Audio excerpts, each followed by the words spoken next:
Hi, I'm Davern. I'm here to share my love for tennis with you and to help you be happier on the court. All right, today's video is about the statistics in tennis of points won at net. So when we're counting the points won at net in professional tennis, then they're looking at when they're coming to net and they actually hit the ball as a volley or an overhead, and then what's the outcome. Also, they include when you go to the net and somebody passes you or lobs you as a point lost. So then your percentage of points won can not look as a true reflection of the value of really coming forward. Now, as with everything, when I'm doing things, I'm trying to look at how is the best way of doing things and how can we have improvement. So what I would like to do, and I'm suggesting, is that in professional tennis and any type of statistics for all tennis matches, is that we improve the way that the points won at net are reflected. So when we say points won at net, to me that means when you are at the net or going towards the net, and the point is whether the people can get it back or not, that needs to be included as a points won at net. So what I see is that from watching the matches for many, many years and studying who's winning the points, how are they winning it, who's losing the points, how are they losing it, so you can easily find out ways of helping people to be better, is that lots of the points are being won when people move forward and they're setting up the point well, they're approaching, opening up the court, they're looking to have a volley or putting the pressure on the other person to play a pass so they can try to use net play to finish, whether it's volleys or overhead smash. And then the other player is being unable to make the passing shot or keep the ball in play because of the pressure that the person moving forward is applying. So when you're moving up and playing points, what I notice all the time is people get really stressed and they start to look at you instead of what they're supposed to be doing. They start to second guess or worry, where should I play the ball? They try to hit the ball a lot harder. They try to hit the ball much more near the net. They try to play the ball much more near the line. They try to make a perfect lob so you can't even touch the ball at all. Total clean winner. A lot of the time people are going for the clean winner. So then of course that means the number of times that I go towards the net, or you see all the people on the TV go to the net and they win the point from going to the net, that it doesn't actually get included in those statistics because they didn't yet hit a volley for the point to be how they do it now is considered as a point won at net. So of course, for me, when I'm working with players on the court, I'm trying to get them to have many different ways of winning points. The more different ways you have of winning points, then the easier it is for you to become a winning player and win more matches. So you always want to be trying to add new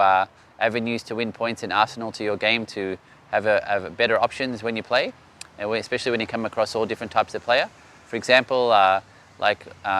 Roland Garros, Rafael Nadal is pretty hard to beat. He's almost invincible, but not fully invincible. But of course, if you're playing him there and he's a lot fitter than you, has more stamina than you, and he doesn't miss that many shots and you miss more shots and you just have a rally match, there's pretty much only really one thing going to happen when you're playing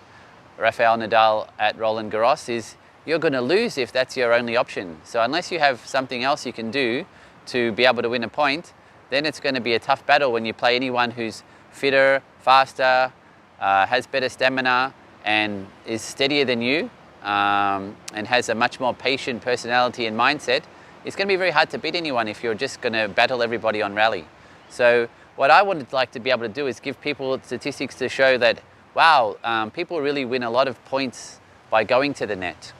So that would need to be reflected in. So again, in talking about Nadal, is he actually has a very high winning percentage when he goes to the net. He's often putting the ball away with one volley, and when he's coming in, he's often putting a lot of pressure on people so that he doesn't get the points. Right now, we could see that a match might say that, you know, Nadal came into the net 10 times and he won 9. So that's a 90% conversion rate. But what it doesn't show is the other 10 times that he moved forward and he was looking to finish at the net, and the other person was able to get a ball in play so that he didn't get to do a volley or an overhead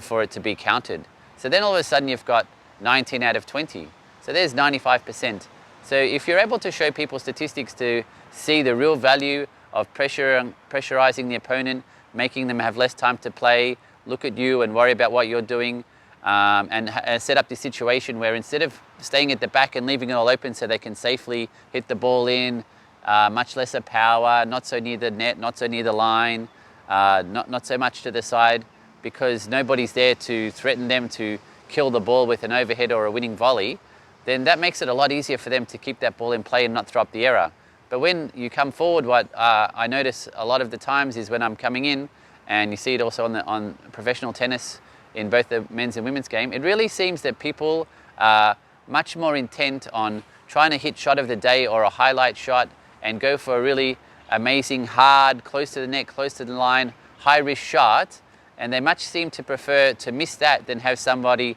convincingly beat them by, showing good skill and prowess at the net by being able to put away the ball. So a lot of the times when you're moving in and approaching the net to play, and your intention is that you want to put the pressure on them and you're asking them to do something really good, otherwise I'm going to get the point because you've either already missed it, or I'm going to just close you off with a good control and accurate volley to the right place, is that people miss a really big shot because they're trying to play way too hard and they have a lot more stress. This is particularly true, is what I'm always advising people. The first couple of times you come into the net against somebody in a match, or whether it's doubles or singles, is that you don't want to go for too great or powerful a volley. You don't want to cut it too fine. You want to make sure that you have a good play on the ball and keep it in, because if you can successfully place the ball accurately to the right place that is open, then most of the time that's going to get the job done. You're going to win the point. So if somebody's seen you already put away a couple of volleys, then I notice that people really then up that worry factor and they really go for the big shot. So when I'm working with people, it'd be really nice to be able to show an improved statistics system in professional tennis that really can reflect accurately the real value and power of being able to be the one who's controlling the point, bossing your opponent around the court, taking away their time, making them have a lot less court to go into, giving them the stress and worry about where you're running and what you're covering, and making them have problem with decision making of where should I play. When I did this, he beat me last time, and that they worry because you've put away a couple of balls at the net. So then you get a lot of points. So that is a really effective way of winning, because what I see is, if you look at the statistics in professional tennis, just for both men's and women's, for who wins the match, a lot of the times the points won are pretty much half each, or one person might be 52, 53% of points won and the other person 47. I've even seen people win matches where they actually win lesser points than their opponent, but they win the match because, of course, not all points are equal. For example, of course, a set point or a break point or a championship point or a match point is of a lot greater value than it is when it's 15 all and you get a point. So the point weighting is different. So to be able to push matches in your favor by being very assertive and making people miss the shot so that you've got and putting pressure on, is obviously a very effective way if you know how to do that at the right time in the right place. So when you're playing and you see these types of statistics where people are winning just over 50-50 to win a match, then if you're doing something where it's showing that you're winning 60, 70, 75, 80% of the points or more, like I was giving the example on the Nadal scenario, is that that would give people a very high motivation to do what I'm looking at, is trying to get people to work on adding more abilities to their game to have more ways of winning. So get really good in learning how to be more strategic, how to use tactics, how to set up the point, open up the court, move in, close your opponent's time, make good approach shots, try to be really good at covering the net, and then work a lot on your execution of doing the finishing touches with the volley put away and working on your overheads, covering the court, so that